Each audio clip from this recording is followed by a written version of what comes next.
All right, cool. What is up, everyone? So today we're going to go to The Perfect Crime. Again, I'm skipping the Transparency of Evil for now because I don't have a physical copy of it, and I need to work with the physical copy, or at least an online version or an ebook version or a PDF, but I don't have that because I suck. So for now, we're going to just go with The Perfect Crime, which I happen to have on hand. So this book is really important, and it's one that we can't skip. People can't gloss over if they want to really get into what Baudrillard is doing, because in this book he really untangles some of the more complex ideas that he's been working with up until this point. Notably, in this book, he makes the claim, very important claim, that simulation is not the opposite of reality. An idea that I know many people miss, where some people would be inclined to think that there's some kind of telos, okay, where there's some kind of progress that goes from reality to simulation, and this comes about with virtual technologies or with information or anything like that. Whereas Baudrillard wants to trouble that idea. Whereas simulation for Baudrillard is in many ways the hyperreal, or the more real than real, or the injection of reality into the world. So what does he mean by that? Well, hopefully this book will come to kind of explain that. So he begins the book in a way that challenges what I just said. He starts out by saying this.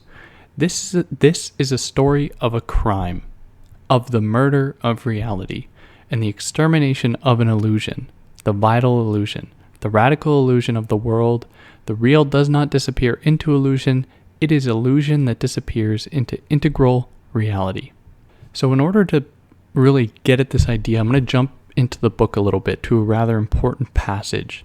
So this is at the beginning of the chapter called The Radical Illusion, where he says that it is not then the real which is the opposite of simulation. The real is merely a particular case of that simulation, but illusion. So it is, for Baudrillard, illusion that is that which opposes simulation, not reality.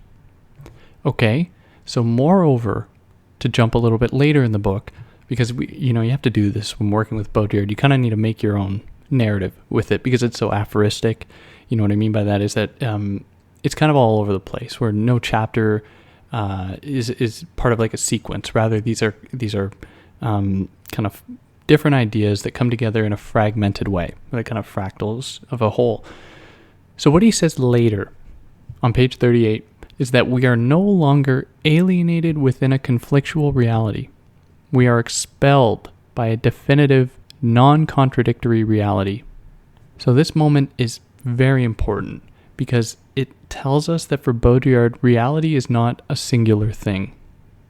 And we can, I think, syllogistically, so we can conclude then that because reality and simulation are part and parcel of the same system to some extent, then we can apply the same kind of logic, the same logic to simulation itself, where perhaps we can say that simulation is not a singular thing either. So we have reality, we have, as he defines it here, we have the conflictual reality, which is probably the better one, and then we have the non-contradictory reality, which is the oppressive one for Baudrillard. I will say, and perhaps someone could trouble this, that the same can be said of simulation, where we can have a conflictual, which would be a good form of simulation, and we can have a non-contradictory, which would be the bad form of simulation, or the oppressive form of simulation. So what that means, or I think what is important, the biggest idea we can take from that, is that Baudrillard's notion of simulation, Baudrillard's notion of reality, or of anything like that, does not have some kind of inextricable affinity with technology. Whereas this is part of another system, really the cultural project of trying to demystify the world through, to put it quite broadly and to perhaps give it more of a singular locus locus of temporality than it has, I will say that what Baudrillard is speaking against or speaking to is the Enlightenment project, that project that sought to essentially demystify the world. So when Baudrillard is writing about non-contradictory reality, that oppressive form of reality, I believe what he means is that he is really against the idea that there can be this thing called reality, or in other words, this thing called truth in materialism or in anything like that can point us to some kind of realness to the world. A notion that for him would simply be, he would simply ask, well, realness for whom? Who has established this realness? And then with his conversations about war, or theories about war, it would certainly be a project of the West to try and make the world realized. So if we extend this idea over to simulation, I think that we can formulate a pretty interesting theory that the oppressive form of simulation, because I'm extending it here from reality, because as he says, reality and simulation aren't opposites, the non-contradictory form of simulation, being the bad one, is that form that solidifies identity or crystallizes people in a simulated form from which they cannot escape. So it's non-contradictory in that there's no chance for mobility. They are essentially crushed under the weight of a sort of all-pervasive neo-colonial type gaze that reduces people to their simulated form. Okay, so all this to say, as a kind of preface, that this book is really important for Baudrillard. So starting from the first chapter here, just The Perfect Crime, Baudrillard almost undoes his entire project, or at least the project that's sort of put forth by the title alone, notably that there can be a thing called the perfect crime, or that the perfect crime can actually be conducted. Whereas for Baudrillard, but the fact is that the crime is never perfect, for the world betrays itself by appearances, which are the clues to its non-existence, the traces of the continuity of the nothing. So this is a notion that he builds upon very slightly in one of his following books, The Vital Illusion. I hope I didn't just lie. I'm pretty sure that one follows this one, where he considers the possibility that we can never actually fully eradicate things like the duel or the challenge or seduction, and that the world will always maintain them in some capacity.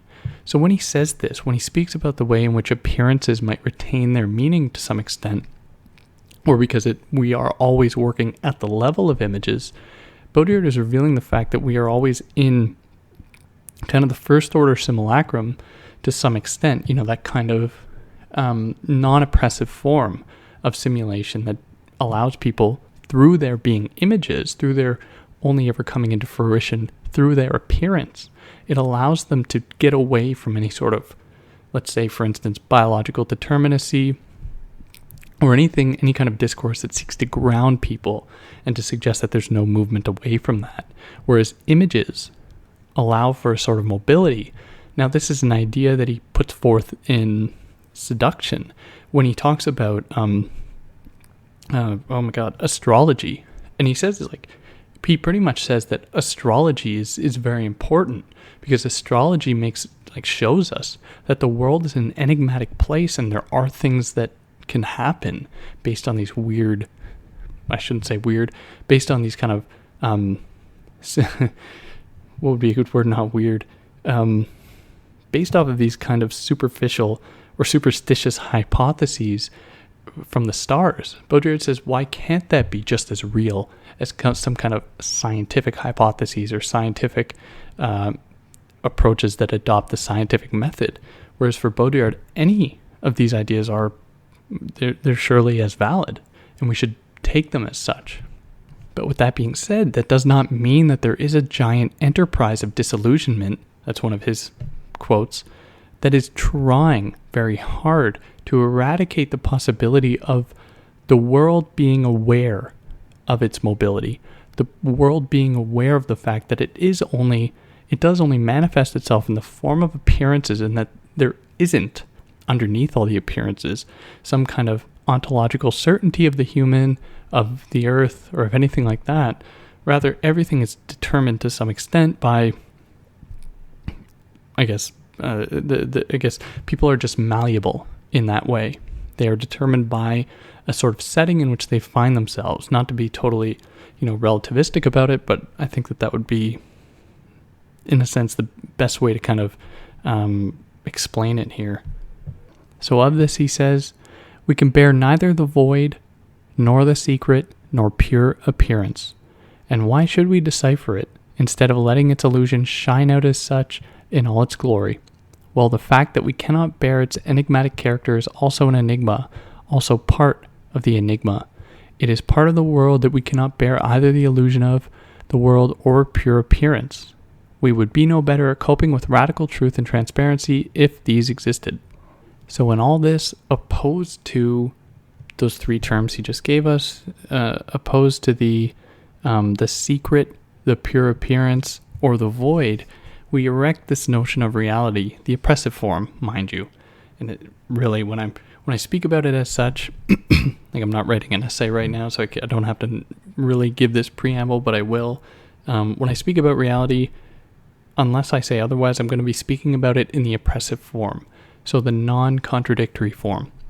So in this world, for Baudrillard, reality is simply the dregs of the sacred illusion offered up to the jackals of science. So really, it is a sort of residual notion of a time long gone, or perhaps not all that gone, in the form of illusion that reality has borrowed from. Reality has some trace elements of this old form, but is ultimately taken up, to some extent, by these jackals of science. So technology, the thing that is often located alongside Baudrillard's notion of simulation, is for Baudrillard, it occupies this sort of ambivalent space, where he's ambivalent about it, but it occupies an ambiguous space, where he says that perhaps through technology, the world is toying with us. The object is seducing us by giving us the illusion of power over it. A dizzying hypothesis, rationality culminating in technical virtuality, might be the last of the ruses of unreason. Of that will to illusion of which, as Nietzsche says, the will to truth is merely a derivative and an avatar. So this resonates well with Arthur C. Clarke's idea that, as technology reaches a certain point, it'll be indistinguishable from magic. Was that Clarke? Wait, I better check. Yeah, it was Clarke. Yeah, sorry. It'll be indistinguishable from magic, which I think Baudrillard is really speaking to here, where he doesn't want to be that kind of person that just simply disavows kind of technological developments, nor does he celebrate it, right? So he is ambivalent about it, because on the one hand, technology is part of that sort of system of reality that is oppressive, that attempt to kind of dispel the world, demystify the world, kind of eradicate the possibility of illusion to come through. But at the same time, Baudrillard is suggesting that perhaps in technology there is simply a new rule, a new game with new rules that we must, I guess, abide by, where it's not simply comprised of laws, as certain theorists might say, where technology is a sort of perfect operationality under the auspices of certain laws. But for Baudrillard, perhaps there's something to be said about the rule within technology, where it is simply a new game. So this idea really resonates well with his notion of reversibility. So reversibility, and which takes the form of seduction around the late 70s in Baudrillard's work. Reversibility is the notion that no system is perfect in and of itself, rather, or the noumena. I'm going to butcher up Kant a little bit, but let's put that aside. No system is perfect in and of itself. Rather, every system is susceptible to its own reversion, to its own allowing into itself the kind of mirror of the thing it opposes, or the thing it opposes itself, and effectively mirroring that thing. So in that way, when Baudrillard speaks about the possibility of reconciling these old notions of illusion in technology, I think what he's getting at is that no system can be so perfect as to totally eradicate illusion or seduction or anything like that. Because, as he says, if everything had been perfect, the world would quite simply not exist, and if, by some misfortune, it were to become so again, it would quite simply not exist anymore. Who's to say if that's even possible? But, he gives us this thesis or this hypothesis. So in all this, and he says he has this rather interesting part when he says that existence is something we must not consent to. It has been given to us as a consolation prize, and we must not believe in it. Rather, for him, and I'm jumping a little bit here, for him the only thing we should consent to is the rule. But in that case, we are speaking not of the rule of the subject, but of the way of the world.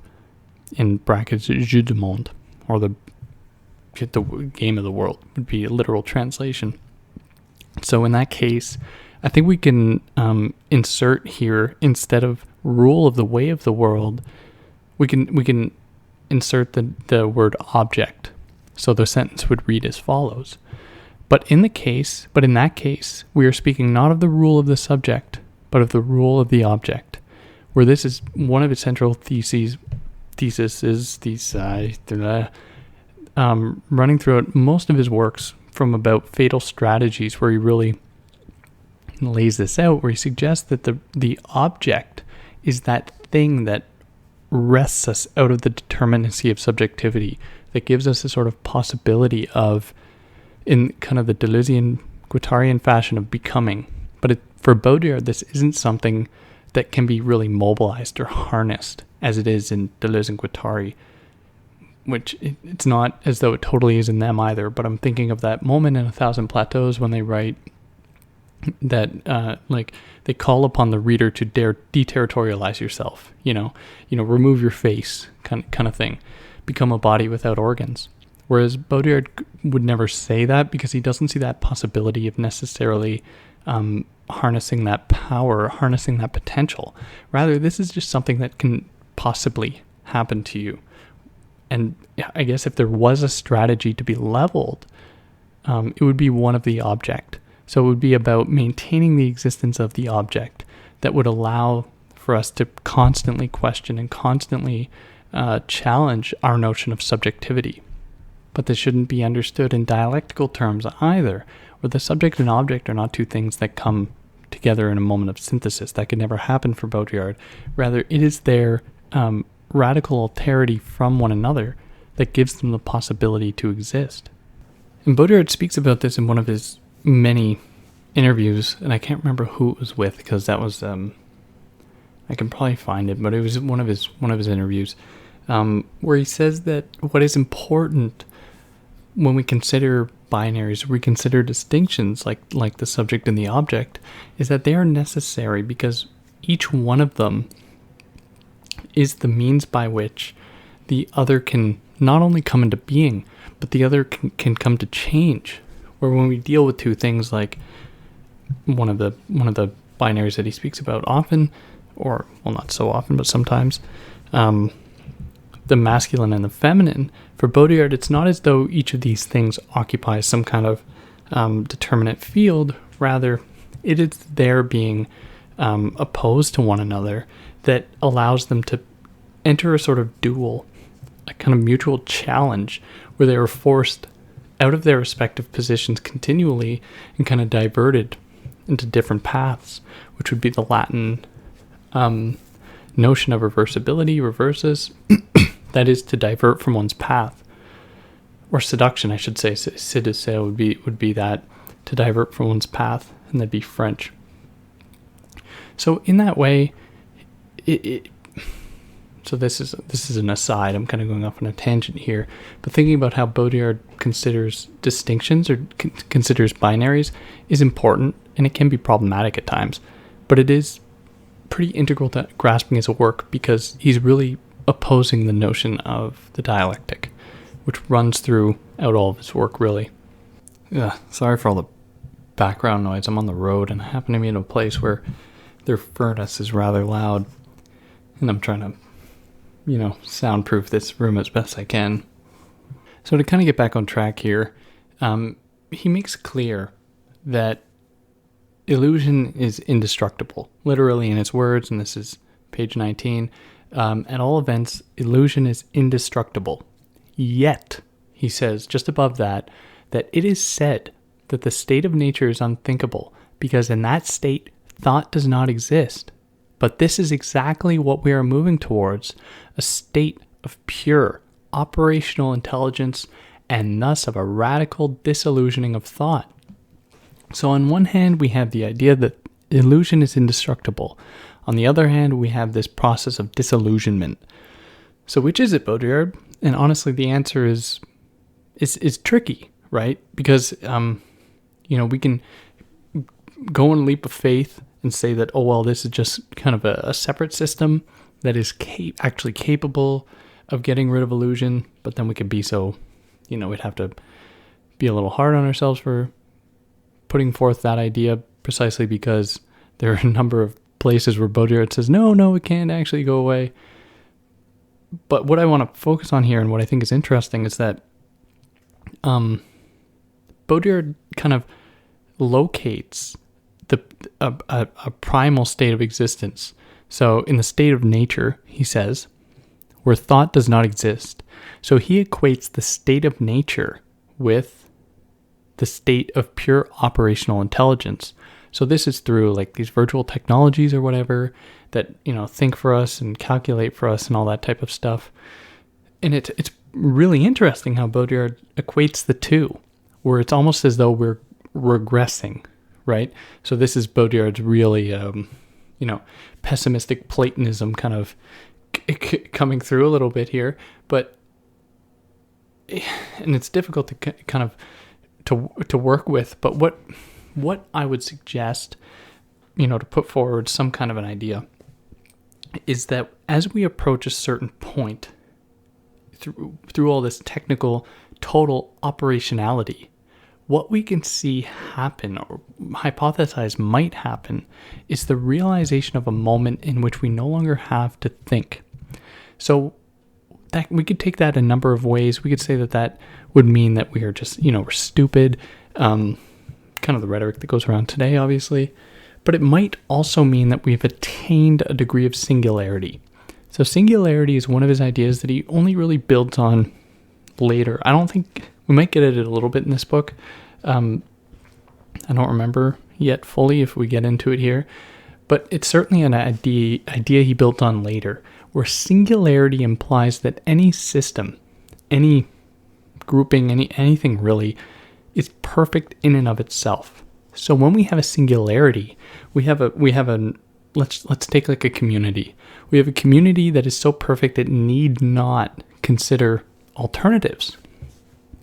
So this would appear to be, just mentioning this, this would be indicative of non-contradictory reality or non-contradictory simulation, that form that Baudrillard dislikes because it doesn't allow for change. So in that way, we open up another distinction. So there is not only oppressive solidification, oppressive kind of crystallization in the form of, one's inability to change or develop, but then we also have the kind of emancipatory form of it, where people are satisfied within their kind of own cultural identity. And what is important, I think, for Baudrillard, and it's almost as though we can apply a specific number to it, where if it's on a small scale, like a town or any kind of, or like a village or anything like that, this kind of moment can be attained. What Baudrillard really fears is that this occurs on a global scale, where everyone adopts kind of the same ideas in the form of globalization, which is to be distinguished from universalization, which he distinguishes in, I believe it's the agony of power, but we'll get to that. So we can make a distinction then between oppressive forms of singularity, or to keep within the lexical framework of this book, or as he just presented it, we can arrive or exist in a non-oppressive form of non-thought, but we can also be in an oppressive form of non-thought. just as we can be in an oppressive form of reality, we can also be in a non-oppressive form of reality. Just as we can be within simulation, we can be, or an oppressive form of simulation, we can be within a non-oppressive form of simulation. I've never actually put that in words, so that was good. But that's an idea that I'm sure many people will have problems with, and it's a really difficult one. Like one day I'll upgrade to having a video camera and I'll be able to draw this stuff out, because it is very visual, and it'd be a lot easier if I could draw down the binaries. But yeah, so in that way, people use certain terms from Baudrillard's work, like simulation, hyperreality, reality, illusion, but people don't use illusion all that much, at least as far as I know. Excuse me, Jesus. I don't know what's going on with my voice. They use these terms without considering that in Baudrillard, they all occupy more than one identity. It's not as though any of these things can come to describe any given thing on its own, right? They're enmeshed with a number of different meanings, which is, I don't know if Baudrillard really did this deliberately, but it's really genius in relation to his broader project of resisting these kind of ontological certainties, where none of his terms have a set definition, where none of his terms can really be grasped. Which is, I think, one of the most interesting things about him, really. So to return to this idea of a sort of oppressive form of reality, he says that the perfect crime is that of an unconditional realization of the world by the actualization of all data, the transformation of all our acts and all events into pure information, in short, the final solution. The resolution of the world ahead of time by the cloning of reality and the extermination of the real by its double. So, in order to accentuate this point, he alludes to Arthur C. Clarke's story, The 9 Billion Names of God, where there's a community of Tibetan monks that are slowly and methodically providing all the different names of God. And one day, a technician from IBM shows up and says, "Hey, I could do this for you in like 2 days if you let me plug in my computer and generate all the different possible permutations of God." So the IBM person goes ahead and does it, and they come to find that after all the names of God have been effectively stated or brought into the world, then the stars start to go out, signaling kind of the end of the world, as though as soon as all things, or as soon as all the names of God are made real or made apparent, then the world ceases to exist. And Baudrillard uses this story to kind of hypothesize the possibility that if all things are made totally real, then the world itself will cease to exist. However, it would be wrong to assume that, these kind of virtual technologies indicative of the technician worker of IBM or any other technology per se, is in opposition to some kind of real reality or some kind of realness.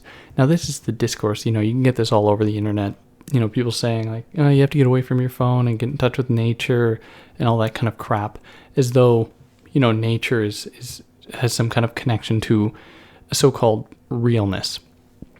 Whereas, as we know, nature only exists as such when it has been rendered subordinate to the metropolis, to the cosmopolitan scene. So in that way, someone going to nature isn't actually getting out of the system, but they're participating in that very system that bifurcates nature from urban or whatever. So of this, Baudrillard makes a really interesting point. He says that the critique of virtual technologies masks the fact that their concept is seeping everywhere into real life in homeopathic doses. In denouncing the ghostliness of those technologies and of the media, one implies that there is somewhere an original form of lived experience. So in this way, that sort of discourse of getting into nature or reality or whatever participates in another oppressive framework, notably the one that accentuates the idea or suggests that there is a thing called reality that is tangible, that can be found, and that can be essentially harnessed. Whereas for Baudrillard, all that does is participate in this hyperreal system where reality is made more real than real. It's given a face. People can say, oh, it's over there in the trees. That's where reality is, which is, it bores me to death. And this is my critique of, certain media like Black Mirror or other things like that, like a fantastic television show, no doubt about it. But people often get caught in a trap when they engage with those media, because they believe that there is something called reality out there, and that with our technologies we are actually moving away from it. And I think that this can be we can look at this in the same ways we've been looking at other key terms in Baudrillard's work, notably how they can all kind of correspond to a different definition or different reality, where there can be an oppressive and an unoppressive form of nature for Baudrillard, where there can be that thing called nature that predates, human consciousness, that predates a sort of giant project of disillusionment. And then there's the oppressive form, where nature is given a face, where nature is kind of consolidated. It's configured within the kind of cultural zeitgeist or the cultural imaginary in the form of an emancipatory space, in the form of a productive zone that can be harnessed, right? And this is, one of the things that some Marxists get wrong for Baudrillard, is that we cannot harness a kind of deep down libidinal desire within humans to oppose a system, because that act signals more productivity than the system itself. It's rendering the body, it's rendering the mysteries of the body productive, giving them a face, giving them an identity, giving them a punch in, punch out card, and making them work for you to some extent. And we do the same for nature in that way. But then we're presented with other ideas throughout this book as we work through it that make it difficult to reconcile, a single idea. And this only emphasizes my point, or elucidates my point, that whenever we're speaking of any of these terms, Baudrillard means both it and its opposite to some extent, where he says this: McLuhan saw modern technologies as the extension of man.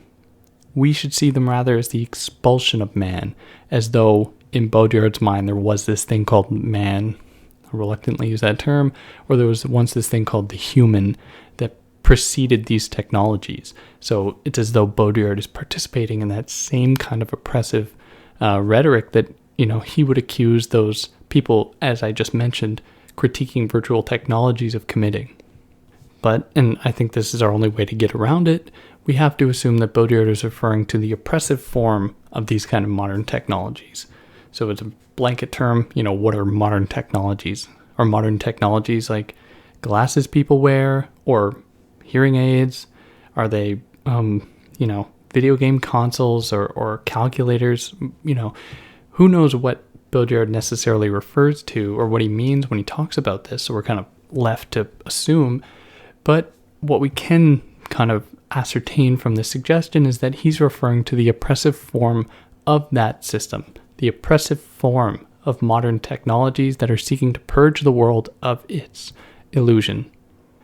So if we focus on one particular instance of virtual technologies, we could think of artificial intelligence, where for Baudrillard, artificial intelligence is that zone or that kind of creation of a double of ourselves. Sorry again, my voice, I have no idea what's going on. So of this he says not only of artificial intelligence, but of all the advanced technological process points up to the fact that behind his doubles and his prostheses, his biological clones and his virtual images, man takes advantage of these things to disappear. So it is with the answer phone, we aren't here, leave a message, and the video plugged into the TV takes over the job of watching the film for you. Had there not been that possibility, you would have felt obliged to watch it, since you always feel a little responsible for the films you haven't seen, the desires you haven't fulfilled, the people you haven't replied to, the crimes you haven't committed, the money you haven't spent. So we are all trapped then in a sort of, in a desire to, create doubles of ourselves that can go ahead and do the things that, this world demands of us, the kind of unreal demands of modern society that, we use our doubles to work on, our doubles to, I guess, keep us going. One example of this could be Instagram, where one of our duties in this present world is to convince everyone that everything is okay. So we do this by, erecting images of ourselves, being happy, being great, being whatever, effectively to keep the system going to some capacity or to serve that function of the system. But in all of this, however, we always make mistakes. And Baudrillard is clear that, and this is echoing his earlier statements that ultimately the illusion of the world is indestructible. He says that the perfect crime would have been to invent a faultless world and withdraw from it without leaving a trace. But we cannot achieve this. We leave traces everywhere: viruses, lapses, germs, and catastrophes, signs of imperfection which are, so to speak, man's signature on the heart of the artificial world. So if these are elements of a sort of reality, what we can claim to be part of a real kind of humanness, that is contradiction, or those kind of negative elements of our lives, viruses and catastrophes certainly aren't good things. Perhaps these are the things in the future that people are going to dig up, right? Or whoever is going to dig up and have as artifacts of our reality, where perhaps there will one day be, in Baudrillard's words, fossilized vestiges of the real, as there are of past geological ages, a clandestine cult of real objects venerated as fetishes, which will take on mythic value. Already old objects seem like real ones by contrast with objects from the industrial age, but this is merely a prefiguring of the days when the tiniest tangible object will be as precious as an Egyptian relic. So perhaps some of those objects that point to a sort of reality as though we were humans will be, the remnants of cities, kind of rendered unhospitable due to nuclear fallout or something like that point to the fact that there was still a thing called conflict, right? Where non-contradictory reality hadn't seeped in totally, where there was still the remnants of that notion of conflictual reality. So all these oppressive mechanisms then correspond to that notion of hyperreal, right? Of the hyperreal, or of the form of oppressive reality. But Baudrillard makes a distinction then, a critical temporal one, where he says that reality exists then only within a certain time frame and a certain level of acceleration within a certain window of expanding systems, within a phase of liberation, a phase in which our modern societies have found themselves until now, but which they are currently leaving behind, with reality being lost once again, as the same expanding systems undergo further anamorphosis, in illusion, though this time in virtual illusion. So Baudrillard really brings this point up in Symbolic Exchange and Death when he lays out the three orders of simulation, where he says that reality really belongs to the second order. Reality is really that moment where we saw things like dialectics, where we saw things like the psyche with psychoanalysis, where we saw things like history, where all that is coming to an end. So reality exists in a temporal sense, it's very limited. So then he brings up an interesting moment out of a Marx Brothers film. I actually don't know which one. He just says one of their films. But the Marx Brothers, for those that don't know, were I think there are three of them, three brothers that were actors and kind of movie makers back in the day. And I guess I have the internet here. All right, sorry, there were four of them: Chico, Harpo, Groucho, and Zeppo, and they starred in a number of films. I've only seen one of them, the one titled Duck Soup, and one of their tropes is that they really make a mockery of the thing called reality. They really call into question all of our systems of thought, all of our systems of understanding, and kind of turn them on their head. So there's this one moment I can think of where this was in Duck Soup. I think it was in Duck Soup. I may have seen another one, but whatever. There's this one moment when I think it was Groucho, but one of the Marx Brothers is sneaking through a house while someone else is following him, or vice versa. And they think they're looking at a mirror, but it's really the other person mirroring all their actions at the exact same moment. And this is like a really long scene. It must have taken forever to film because their movements are almost identical until finally it's made apparent that, he wasn't actually looking at a mirror, but there was someone else there. And it's super interesting, and it's very Baudrillardian in the sense that reality is called into question, or the truthfulness of it. But of the Marx Brothers, sorry, I digress. Of the Marx Brothers, Baudrillard says that in one of their films, Harpo is leaning against a wall. "What are you doing here?" someone asks. "I'm holding up the wall." "Are you kidding? Get away." Harpo then steps aside, and the wall collapses. "Are we not all leaning?" Baudrillard asks us now. "Are we not all leaning against that wall? And is not that wall of reality? Or is that not the wall of reality? If just one person moved away, the wall would come down, burying the millions of people squatting this disused barracks. The situation is certainly one of a devastated reality, and there are already innumerable victims buried alive in the rubble. The point is not then to assert that the real does or does not exist, a ludicrous proposition, which well expresses what that reality means to us, a tautological illusion, or a tautological hallucination. There is merely a movement of the exacerbation of reality towards paroxysm." So paroxysm is an endpoint to its logical conclusion, where it involutes of its own accord and implodes, leaving no trace, not even the sign of its end, for the body of the real was never recovered. In the shroud of the virtual, the corpse of the real is forever unfindable. So Baudrillard makes apparent that there is kind of a collective agreement to engage in this notion called reality, where we all engage with it in some capacity, as he makes clear in our daily lives. This isn't something that necessarily just happens on the internet or anything in the media or whatever. We are all constantly participating in it because it does not simply demand that we actually are in the presence of technologies or electronics or virtuality, but that we are within the very system that, I guess, promotes the erasure of reality, or erasure of the non-oppressive form of reality. So this threat is ultimately, for Baudrillard, a kind of ending of night, right? As he says that the info-technological threat is the threat of an eradication of the night, of that precious difference between night and day by a total illumination of all moments. So it sounds like he's just talking about Kant here, and Kant's distinction between the beautiful and the sublime, where the beautiful corresponds to the day, right? To the seeing things as they are, and the sublime is the night, where things are obscured, where things are rendered, up to perception to some extent.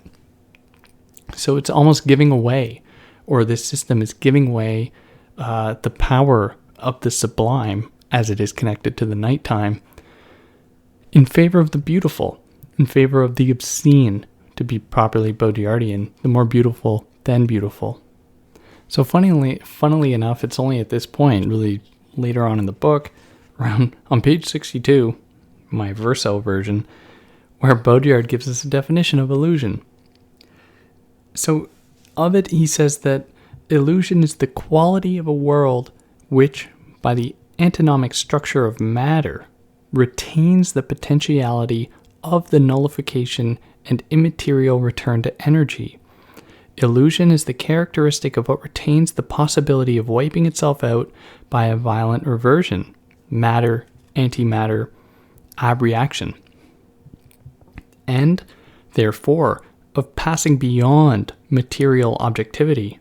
Matter and antimatter are indistinguishable in the absolute. They shine with the same light, they are distinct, linked to each other only by virtue of the possibility of cancelling each other out. Only energy bound to restricted materiality, to our materiality, is doomed to dissipation and entropy. So this is particularly important in my mind, because how I understand illusion, at least how he lays it out here, is similar to how I've been describing it over all these episodes or all these things I do, where he says, where I believe that illusion is that very possibility of having things change, or in his terms here, illusion is that which retains the possibility of wiping itself out, allowing even illusion to fall to to be victim to a sort of reversion or to a sort of disappearance. And this is something, I'd love to write a book on this, maybe I will one day, that I think that Baudrillard's real project is, not as some people take it to be, where they consider Baudrillard a thinker of simulation or hyperreality or seduction or anything like that. I think that Baudrillard is really a thinker of disappearance and what it means when things come to disappear, notably conflict or contradiction. And this idea really resonates well with another talk I did on another book by Colasso, The Ruin of Cash, where Colasso says that sacrifice for Colasso is that institution that allows things to kind of be maintained to some extent in a sort of symbolic fashion. Colasso says that even sacrifice must be sacrificed, where we'll see the end of it. And it's a very difficult idea to kind of wrap, to accept. But I think that Baudrillard is saying the same thing here, where the radicality of illusion is in its propensity to not take itself even too seriously, to not fall prey to that objectivity model, or the model of objectivity that pervades in the realm of reality. So in opposition to illusion in this way, reality is that thing that doesn't seem to want to disappear. In fact, reality is always seeming to be more than itself, where we enter the phase of the hyperreal, right? Where it's hyperreality taken to the nth power, where we have there's no conception of the notion of hyper-illusion, at least I don't think anywhere in Baudrillard's work, but we have this thing called hyperreal, or hyperreality, of which he says that we labor under the illusion that it is the real we lack the most, but actually reality is at its highest. By our technical exploits, we've reached such a degree of reality and objectivity that we might even speak of an excessive reality, i.e. just, hyperreality. So this is only made more apparent when Baudrillard says that what we lack most is a conceptualization of the completion of reality, which I think would mark its end. There is no end in sight for reality, just as there is the possibility of an end for illusion. Precisely because we saw it to some extent get overturned by reality.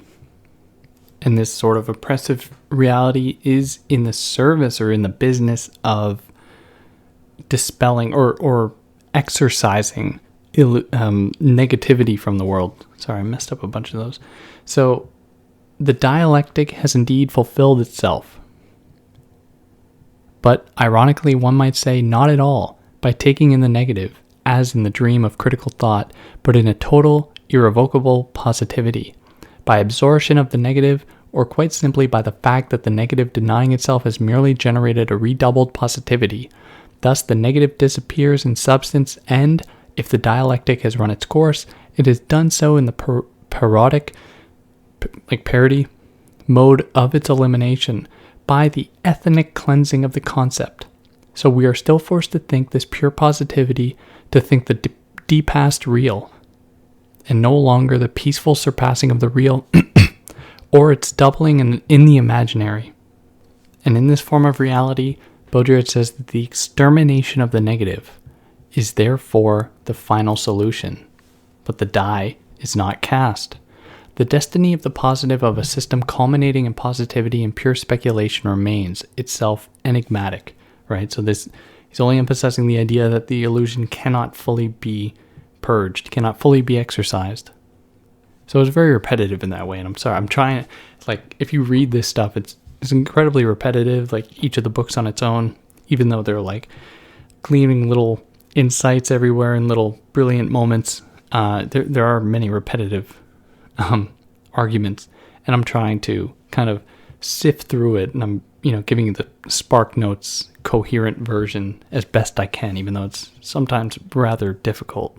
So we see then that through this whole system, we see it kind of being rendered object of the subject, which would again be, we have to think of this in a sort of oppressive way, where because Baudrillard wants to think of the object as being the messianic savior of the subject, or of the determinacy of subjectivity, where now what we are seeing with all these virtual technologies or this hyper reality or whatever term you want to throw in there, what we are seeing is the impossibility of a realization of subjectivity, right? But we still labor under the illusion that we have such a thing.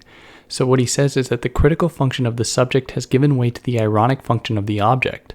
Once they have passed through the medium or through the image, through the spectrum of the sign and the commodity, objects, by their very existence, perform an artificial and ironic function. So we aren't thinking of this in terms of objects and subjects as perhaps they have historically existed, and the relationship between the two can hardly be conceived of as being the same. Instead, they each serve a sort of ironic function. So the term that he uses for that is pataphysical. Pataphysical is the science of imaginary solutions. It's kind of the it's the parody of science, really. And both the subject and the opposite object correspond to that in that they are made a sort of mockery of themselves, where the subject is that thing that is denied its subjectivity in the form of a total, apathetic indifference, free-floating non-control over its being, totally left to the whims of hyperreality. And the object is that thing that's given a sort of determinacy. Artificial intelligence, the internet, technology is given that agency that is being denied from subjects. So we see a reversal here, but it's an oppressive reversal, where the idea of having the subject and the object reverse into one another and fold into one another is in itself not a bad thing. But when it occurs in this system that we have crafted for ourselves, then it becomes bad. Just as simulation is not a bad thing in and of itself, only when it is paired with all of these other oppressive instantiations, manifestations, does it become oppressive or bad. So I'm going to end this episode here by reading out the last paragraph from this chapter, The Irony of Technology, about midway through the book. And then I'll take up the rest in the next one, where he says that we are faced ultimately with two irreconcilable hypotheses: that of the extermination of all the world's illusions by technology and the virtual, or that of an ironic destiny of all science and all knowledge in which the world and the illusion of the world would survive. The hypothesis of a transcendental irony of technology being by definition unverifiable, we have to hold to these two irreconcilable and simultaneously true perspectives. There is nothing which allows us to decide between them. As Wittgenstein says, the world is everything which is the case. And the only thing that I can really say to that is that I believe it's Baudrillard just essentially accentuating the fact that, this notion of illusion cannot be fully removed. I sound like a broken record, I'm sure. But when he says that, quoting Wittgenstein, that anything is simply, or everything is what it is, or how does it go? The world is everything which is the case, implies that any given system is still part of that world, and it is still part of that very illusion of the world, because that is what gives the world its meaning or its being. Notably, the illusion is that which, pushes things into existence. So on that note, I'll chime out here, but, I'd be super curious to see what other people have to think, especially if they have any problems with what I said, because this stuff it's difficult. And, I'm in my own academic career starting to move past this Baudrillard a little bit, because it's difficult to defend him, especially if you have really analytic thinkers that don't buy any of this many definitions crap or many possibilities for any of his terms. Which isn't to say that I'm that I'm going to leave Baudrillard totally, but it's difficult. It's difficult to grasp, and I'd be really curious to see what other people have to think about it or have to say about it. But on that note, for any of you that listen this far,